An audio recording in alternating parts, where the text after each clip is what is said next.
Hey guys, today I'm going to tell you how to change custom ringtones or notification sounds on Vivo Y200. If you're using Vivo Y200 and now you want to set your custom ringtones or notification sounds on your phone, so let's see how can you do this. You just have to open your phone settings. Just scroll down and look for notifications and sounds. Here's the sounds and vibration. Select it. Now scroll down. Look for phone ringtone. Select it. And then you will get a list of different ringtones. You can easily select one of them, but if you have any ringtone in your gallery, you can easily select from your gallery and it will open your all gallery ringtones or audios from here.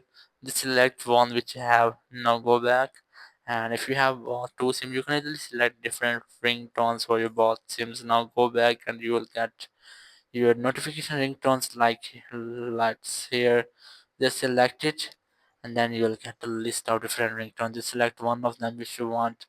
But if you have any ringtone in your gallery, you can easily select custom ringtones.